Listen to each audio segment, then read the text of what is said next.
Hello student, अब हम आज स्टार्ट करने जा रहे हैं एम्स बीएससी नर्सिंग का टेस्ट, जिसमें मैं कराऊंगा आपको 36 क्वेश्चन। और 36 क्वेश्चन जो होंगे ये बहुत ही इंपॉर्टेंट है एग्जाम के पॉइंट ऑफ व्यू से। इसमें से क्या है कि कुछ क्वेश्चन तो आपको ऐसे ऐसे ही देखने को मिल जाएंगे, कुछ इनके जैसे देखने को मिलेंगे। मैंने भी पहले भी क्वेश्चन सोल्व कराए हैं, तो वो बहुत इंपॉर्टेंट है। उनमें से भी एग्जाम में कई बार रिपीट हुए हैं। और ये जो मैं क्वेश्चन ले रहा हूँ ये नीट प्रीवियस ईयर के हैं, कुछ कुछ मेरी एनसीईआरटी से लिया, एनसीईआरटी बेस है। तो आपको ये बिल्कुल अच्छे से कर लेना है, और लाइक और सब्सक्राइब सभी को कर लेना। तो ठीक है, अब हम एक एक क्वेश्चन देखते हैं। और ये मॉक टेस्ट है, तो आप कितने क्वेश्चन सही कर पाते हो ये ज़रूर बताएं, ताकि मैं आगे जो पेपर बनाऊंगा उसका लेवल उस हिसाब से डिसाइड करूं। और यदि अच्छा रिस्पॉन्स रहता है तो मैं आपको ज़रूर एग्जाम तक बहुत सारे मॉक टेस्ट सोल्व करा दूंगा। तो देखते हैं कि ये क्वेश्चन लिखे हुए हिंदी में है, और मैं इनका आंसर बोलूँगा हिंदी में, और लिखे हुए इंग्लिश में है। ठीक है, तो दोनों मीडियम हो जाएगा। तो ये बोल रहा है कि फ्रूट जो बनेगा, ओवेरी से फ्रूट बनता।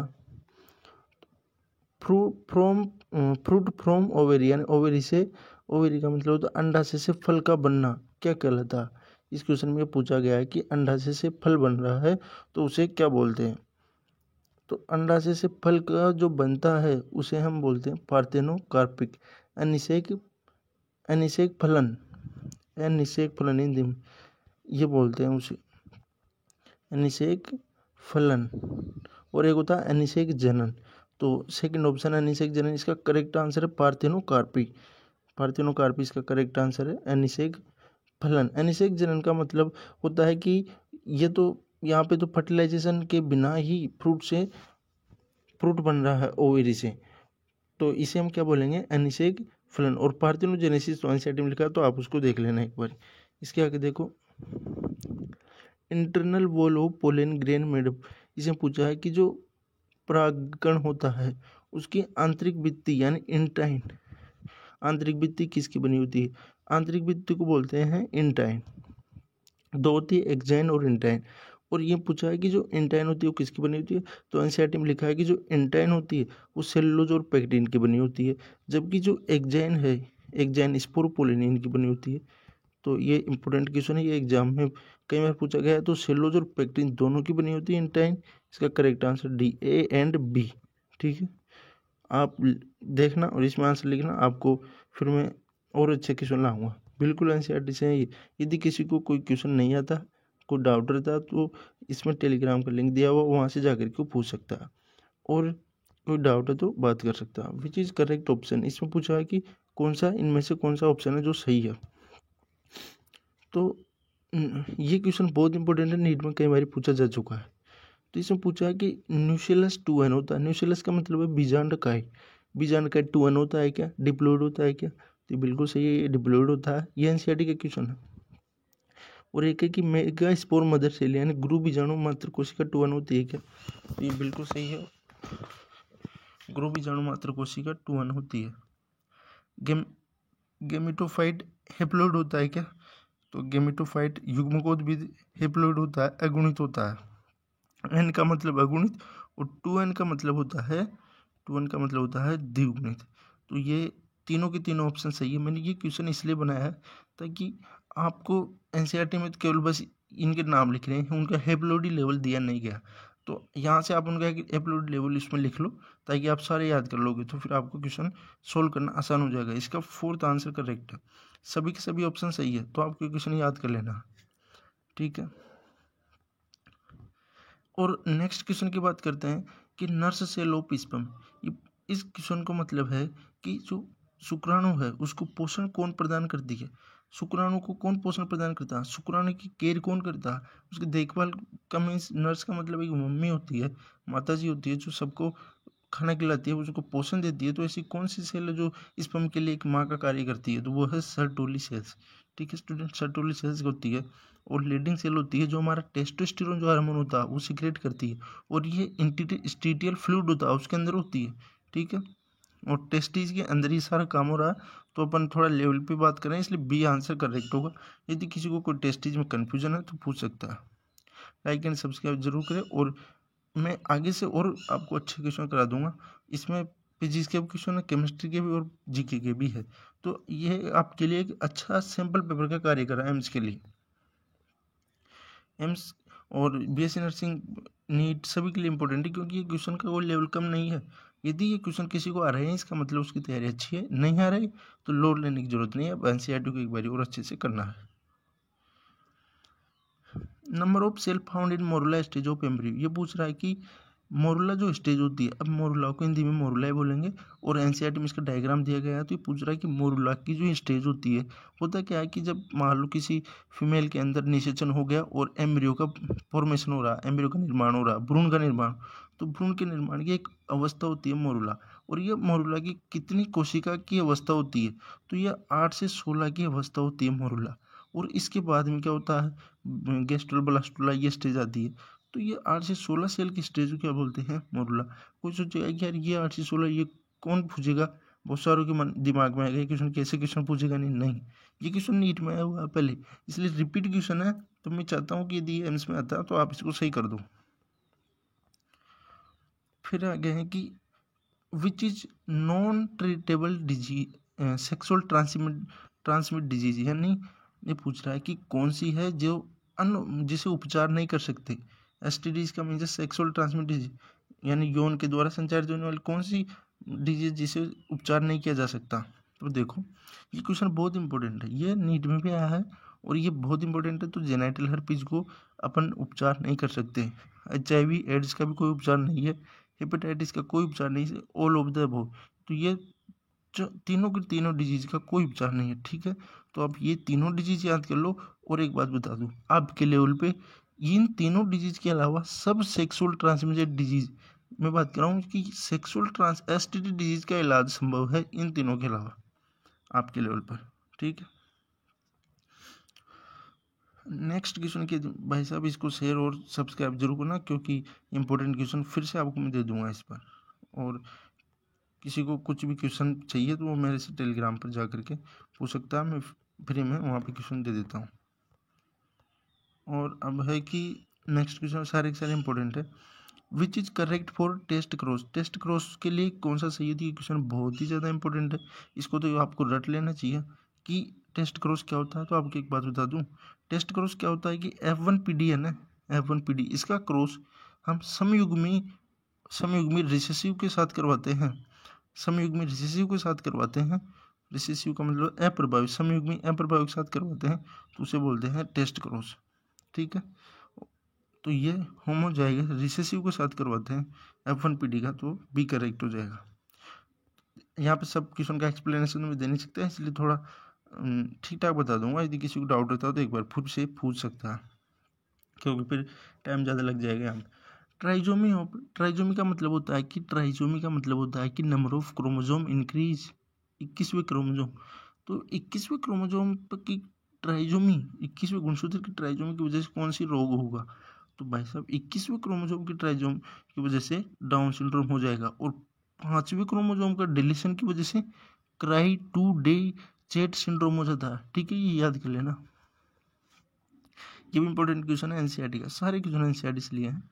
फिर नेक्स्ट क्वेश्चन की बात करें तो characteristic feature of genetic material, genetic material का मुख्य गुण क्या है। तो भाई साहब मतलब क्वेश्चन है कि जेनेटिक आपका आनुवंशिक पदार्थ हो कोई, उसके लिए मेन विशेषता क्या, प्रमुख विशेषता। यदि वो आप पूछता है कि प्रमुख विशेषता क्या है, यानी मोस्ट इंपॉर्टेंट कैरेक्टरिस्टिक फीचर पूछता है, तो हम बताएंगे उसकी स्टेबिलिटी। लेकिन यदि वो अपने को कोई बात नहीं करे तो पूछता है कि बस एक कैरेक्टर बताओ एक जेनेटिक मटेरियल होने के लिए, तो फिर हम बताएंगे कि उसकी स्टेबिलिटी, स्ट्रक्चर स्टेबिलिटी होनी चाहिए एक तो, और उसकी स्टेबिलिटी ऑफ जेनेटिक मटेरियल। तो ये इसका हो जाएगा डी, ऑल मतलब ए और बी सही है, ठीक है, सी इसका नहीं है। अब इसमें पूछा है कि टेंड्रिल ऑफ कुकुरबिटा, अब हिंदी में बताओ, टेंड्रिल का मतलब होता है प्रतान, प्रतान का मतलब समझते हो। प्रतान का मतलब होता है कि जैसे आपने एक खरबूजा या तरबूज देखा हो तो वहाँ पे एक स्प्रिंग जैसी संरचना होती है ना, उसको तो हम प्रतान बोलते हैं। और तो प्रतान तो कुकुरबिटा का है, और बोगेनविलिया का काटा, थ्रोन काटा जानते हो ना, जो चुभ जाता है। तो ये कौन से ऑर्गन है, एनालोगस है या होमोलोगस है। अपसारी है या अभिसारी ऑर्गन है? तो ये कौन से ऑर्गन है? तो मैं बता दूं, ये होमोलोगस ऑर्गन है। बी आंसर इसका करेक्ट। इवोल्यूशन चैप्टर का एनसीईआरटी में डायग्राम दिया गया है ऊपर ऊपर, वहाँ से ये क्वेश्चन लिया है। ये क्वेश्चन बहुत बार पूछा भी जा सकता है, तो आपको समझ में नहीं आया होगा। मैं बताता हूँ ये क्या है कि जो इसी प्रतान है, टेंड्रिल, और जो काटा है थोर्न, इनकी क्या है, उत्पत्ति तो सेम है लेकिन फंक्शन तो अलग अलग है, काम तो अलग अलग है। और हम क्या करते हैं कि होमोलोगस का मीन्स होता है जिनकी उत्पत्ति तो सेम है लेकिन कार्य अलग अलग है, उन्हें हम होमोलोगस बोलते हैं। तो ये बी हो जाएगा। ठीक है, अब हम देख रहे हैं फिजिक्स के क्वेश्चन जो आसान भी है, यदि किसी को आते हैं तो आसान है, नहीं आते तो सीख सकता। ज़्यादा हाई लेवल का क्वेश्चन मैंने नहीं दिया है, थ्योरेटिकली कुछ न्यूमेरिकल सिंपल। तो अब देखते हैं, एक ब्लॉक है हमारे पास 2 किलोग्राम का, और इन्हें मैं बोल रहा हूँ कि 2 किलोग्राम का एक बॉक्स है, और उस बॉक्स को हम चिकनी सरफेस पर रखा है जहाँ पर फ्रिक्शन 0 है। फ्रिक्शन यानी घर्षण तो कोई है ही नहीं, 2 किलोग्राम का है, सरफेस पर रखा है जहाँ कोई घर्षण नहीं है। अब इसको क्षैतिज में 10 न्यूटन का बल लगा के खींच रहे हैं। तो ये बताओ कि इसका त्वरण क्या होगा, एक्सेलरेशन क्या होगा इसका? तो भाई साहब, इसका एक्सेलरेशन तो आप समझ ही गए। जब इसको इधर खींच रहे हैं तो F बराबर ma सूडो फोर्स लगेगा, इधर इसमें 6 दम्बल लगेगा पीछे की तरफ, और F का मान तो 10 दे रखा है और M का मान 2 है, तो A त्वरण आ जाएगा। 2 को इधर देंगे तो 10/2 बराबर A, तो क्या आएगा 5 मीटर पर सेकंड स्क्वायर, यानी बी आंसर करेक्ट होगा 5। ठीक है, समझ गए, आसान है। F बराबर ma का इसमें फॉर्मूला लगेगा, तो ये लगा के ये, अब कोई को सोचेगा यार ऐसा सीधा क्वेश्चन तो नहीं आएगा। यार कभी कभी क्या होता है कि एग्जाम में आसान क्वेश्चन भी आता है, पेपर हार्ड रहता है तो भी आसान क्वेश्चन तो आते हैं ना, इसलिए मैं आसान भी दिया हूँ। अभी अच्छे क्वेश्चन भी है, इसे क्या फिर ज़्यादा टफ दे देता तो टफ भी है मेरे पास बहुत सारे क्वेश्चन, लेकिन फिर उससे आपका कॉन्फिडेंस क्या है, थोड़ा गिर जाता है। इसलिए भी फिर मैं चाहता हूँ कि कॉन्फिडेंस रहेगा तो क्वेश्चन तो सोल्व हो ही जाते हैं। क्वेश्चन पूछा है कि which is following is vector quantity. Vector सदिश राशि कौन सी है? सदिश राशि कौन सी है इनमें से? तो एक तो ऊर्जा, एनर्जी का ऊर्जा, पावर शक्ति, फोर्स यानी बल, और प्रेशर यानी तो दाब। तो ये पूछा है कि कौन सी सदिश राशि है। तो मैं आपको बता दूं, होता क्या है कि हमारा जो बल है ना, इसकी तो अभी बताया था मैंने किसकी किधर खींच रहे हैं, तो ये एक सदिश राशि है। ठीक है, तो आपको ही फोर्स बल सदिश राशि है। नेक्स्ट क्वेश्चन देखो, ये पूछा है कि एक पार्टिकल यानी एक कण मूव कर रहा है एक वर्ताकार पथ में कोई पार्टिकल है वो मूव कर रहा है, उसकी रेडियस r है और r तो उसकी त्रिज्या है और v उसका चाल है। तो इसका यहाँ पे आपको बताना है उसका त्वरण क्या होगा। त्वरण बताओ कण का। तो क्या है कि जब कोई पार्टिकल जब एक सर्कुलर पाथवे में मूव करता है तो उस पर बाहर की तरफ फोर्स लगता है mv²/r। ठीक है, mv²/r, और अंदर की तरफ भी तो यार कोई फोर्स लग रहा होगा, तो इधर लगता है फोर्स। ठीक है, तो ऐसे कर देंगे बराबर, F बराबर लिखेंगे ma बराबर mv²/r, m से m कटेगा तो ये a बराबर क्या से आएगा v²/r। क्या समझ में आ गया? आंसर आ गया हमारा, ये त्वरण आ गया, एक्सेलरेशन आ गया v²/r। फर्स्ट आंसर करेक्ट हो गया। ऐसे करेंगे इसको। नेक्स्ट क्वेश्चन देखो, the electrical conductivity of intrinsic semiconductor पूछा है कि भाई साहब इलेक्ट्रिक चालकता बताओ इंट्रिंसिक।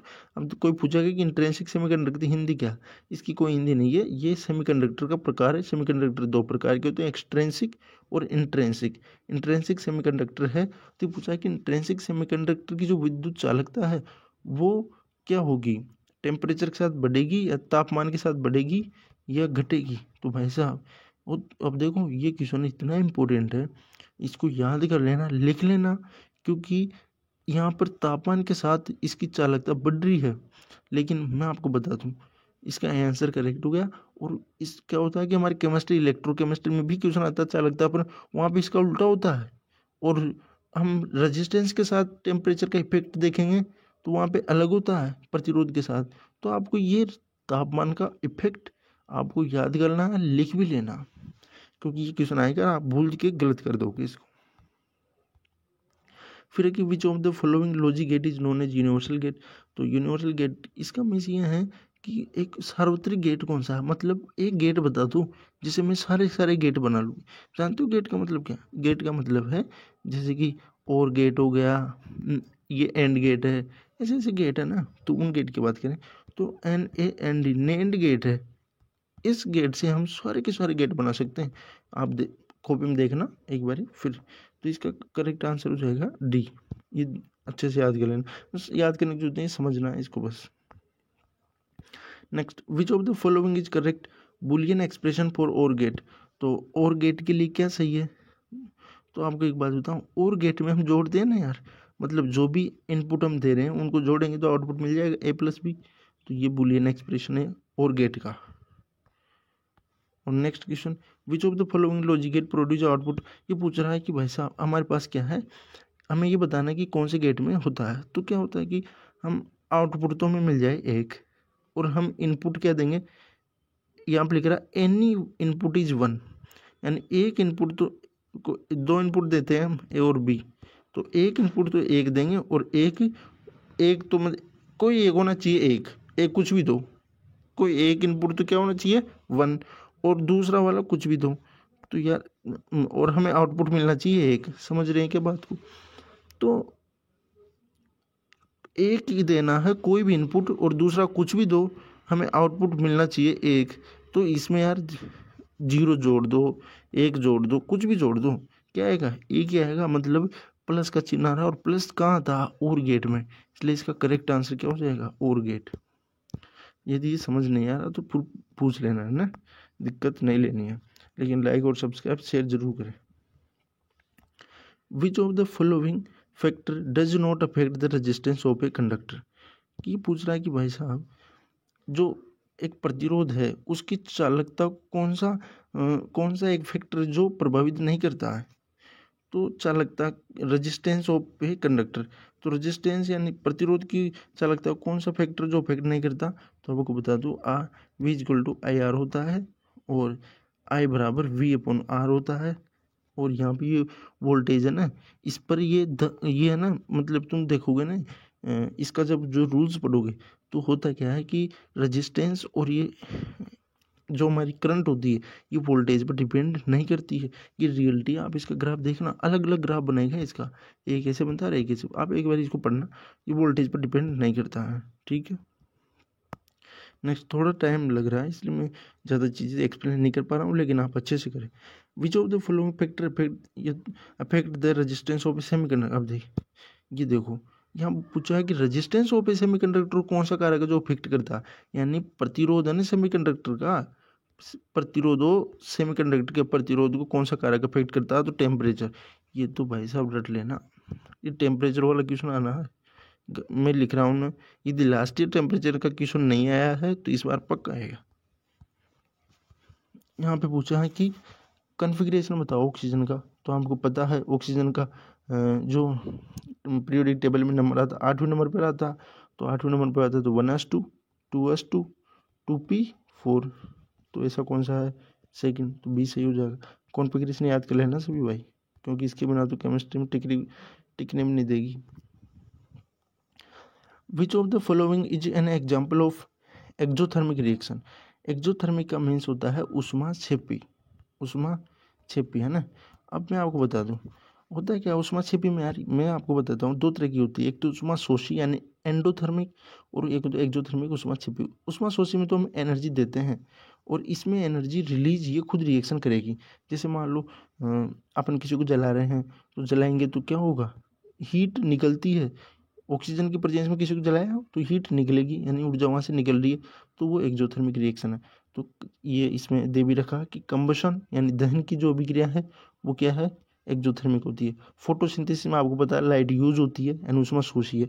रेस्पिरेशन में भी एनर्जी यूज होती है, तभी तो हमें रेस्पिरेशन ले पा रहे हैं। इंस्पिरेशन में एक एक्टिव प्रोसेस है, और इलेक्ट्रोलिसिस, ठीक है। तो इसका करेक्ट आंसर सी होगा कंबशन। कंबशन होता है दहन, किसी को जलाओगे तो एनर्जी आपको देनी पड़ेगी, वो सॉरी एनर्जी रिलीज करता है वो खुद ही। आप खुद देखना, एक वो थर्मोडायनामिक्स है ना, उसमें रिएक्शन है ही सही, तो वहाँ पे सबके साथ हीट निकल रही है, जब हम कंबशन कर रहे हैं तो कंबशन की रिएक्शंस में देखेंगे तो what is the correct molecular geometry of ammonia. Ammonia की ये पूछ रहा है कि अमोनिया की स्ट्रक्चर है ना वो कैसी होती है, ज्योमेट्री बताओ। तो यार मैं आपको समझा देता हूँ। देखो अमोनिया को आपको ये आना चाहिए कन्फिग्रेशन है ना, और इनके भाइतम कोश में कितने इलेक्ट्रॉन हो वो सारे पता होना चाहिए। होता क्या है, अमोनिया के नाइट्रोजन के पास 5 इलेक्ट्रॉन होते हैं भाइतम कोश में, जिसमें से 3 अमोनिया में 3 तो हाइड्रोजन से जुड़े हुए हैं और एक इसके पास लोन पेयर रहता है। लोन पेयर रहता हो तो ये इधर की तरफ खींचता हो रही है। तो इसमें क्या होगा कि ये जो अमोनिया है ना, इसकी जो स्ट्रक्चर रहता है वो रहता है टेट्राहेड्रल है ये। ठीक है, तो इसका करेक्ट आंसर सी होगा। ये आपको पता होना चाहिए, आपको सबकी स्ट्रक्चर बना के देखना है क्योंकि ऐसा क्वेश्चन जहाँ तक आने की संभावना है। एलिमेंट हैज हाईएस्ट इलेक्ट्रॉनिसिटी, ये पूछा है कि सबसे ज़्यादा ईएन किसकी है। तो पीरियोडिक टेबल में देखना कार्बन, नाइट्रोजन, ऑक्सीजन, फ्लोरीन, ऐसे कैसे हैं ये सारे एक ही ग्रुप के एलिमेंट है, एक ही पीरियड के हैं। तो जैसे जैसे अपन लेफ्ट टू राइट जाएंगे तो ईएन इनकी बढ़ती है, इसलिए ईएन ऑफ फ्लोराइड सबसे ज़्यादा है। Next question, what is the order of A reaction if it rate is directly proportional to square of concentration of one of the reaction।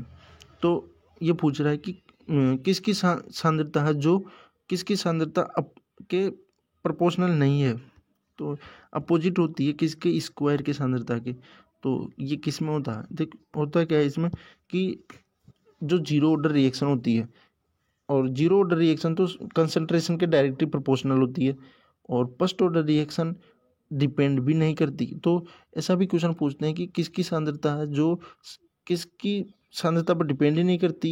तो फर्स्ट ऑर्डर रिएक्शन सांद्रता पर डिपेंड ही नहीं करती, और zero order reaction directly proportional होती है, और second order reaction इसके स्क्वायर के विद अनुपाती होती है।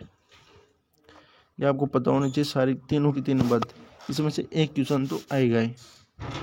जीरो ऑर्डर रिएक्शन तो कंसंट्रेशन के समानुपाती होती है, और फर्स्ट ऑर्डर रिएक्शन डिपेंड ही नहीं करती, और सेकंड ऑर्डर रिएक्शन इसके स्क्वायर के व्युत्क्रमानुपाती होती है। तो इसमें यह पूछा है कि किसकी सांद्रता इसके स्क्वायर के व्युत्क्रमानुपाती होती है, तो सी इसका करेक्ट है। और इस चैप्टर में से एक तो क्वेश्चन कन्फर्म आएगा ही। Which of the following compound is a primary amine. ये प्राइमरी एमीन का मतलब होता है कि ये नाइट्रोजन अमोनिया है, इससे एक इधर की साइड कोई एक जुड़ना चाहिए। सेकेंडरी एमीन बोलता तो कोई 2 हाइड्रोकार्बन जुड़ने चाहिए। टर्सरी बोलता तो 3 हाइड्रोकार्बन जुड़ने चाहिए। तो एक किससे जुड़ा है, तो इथाइल एमीन की स्ट्रक्चर जब बनाएंगे तो इथाइल एमीन की स्ट्रक्चर ऐसे बनेगी, और फिर ये फर्स्ट प्राइमरी एमीन हो जाएगा, इसलिए इसका करेक्ट आंसर ए होगा। Next, which of the following reaction is use to convert an alcohol to alkene. ये पूछ रहा है कि एल्कोहल है कोई, उसको एल्कीन में बदलना है तो क्या करना पड़ेगा। अब मान लो ये एल्कोहल है CH3OH, इसको तो ये तो एल्कोहल में एल्कीन में बदल नहीं सकता क्योंकि उसके लिए 2 हाइड्रोकार्बन होने चाहिए, और एक होता है CH3। इथाइल एल्कोहल है, इसको जब बदलेंगे तो यहाँ से क्या है कि वाटर निकाल दो और यहाँ डबल बॉन्ड लगा देंगे तो बन जाएगा एल्कीन। तो इसके लिए हम क्या कर रहे हैं, वाटर निकाल लें, इसका मीन्स है डिहाइड्रेशन कर रहे हैं। तो इस रिएक्शन का नाम हो जाएगा डिहाइड्रेटिव रिएक्शन। सो इसका जो करेक्ट आंसर होगा वो होगा ए, और हिंदी में इसको बोलेंगे निर्जलीकरण। तो इसका ए सही होगा।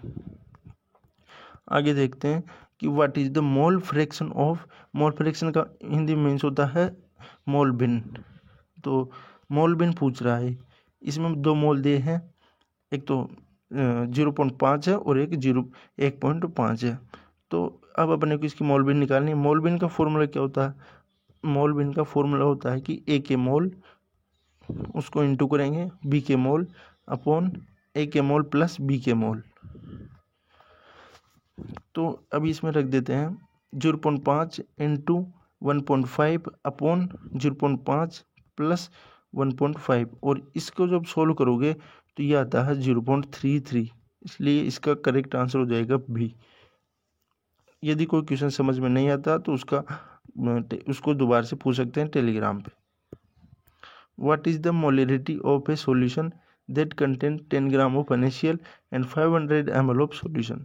मतलब अपने को इसमें 10 ग्राम NaCl दिया गया है और 500 ml में है, आधा लीटर में है, तो इसकी मोलरता बतानी। तो मोलरता का फॉर्मूला क्या होता है? मोलरता का फॉर्मूला होता है विले के मोल। विले के मोल, एक लीटर आयतन में कितने विले के मोल उसको मोलरता बोलते हैं। तो विले के मोल अपने को विले दिया गया है कि NaCl नमक 10 ग्राम है। तो इसमें क्या करना है कि सबसे पहले अपने को मोल निकालना और फिर उसको वॉल्यूम से डिवाइड करना, तब इसकी मोलरता आएगी। और इसकी मोलरता जो आएगी वो करेक्ट नहीं आएगी, वो 0.34 के समथिंग आएगी, तो वो हो जाएगी 0.5। उसको अपन इस ऑप्शन के हिसाब से करेंगे तो C उसका करेक्ट हो जाएगा। फिर भी एक बार मैं इसको सोल्व कराता हूँ।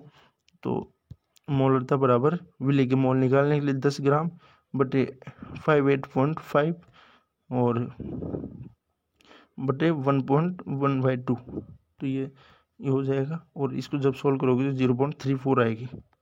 ठीक है, ये मोलरता का फॉर्मूला आपको एक बार याद कर लेना। इनमें से नॉर्मलता, मोलरता, मोलरता, इनसे एक क्वेश्चन आने की संभावना रहती है छोटे एग्जाम में। What is the pH of 0.1 molar HCl solution? तो pH का फॉर्मूला क्या होता है?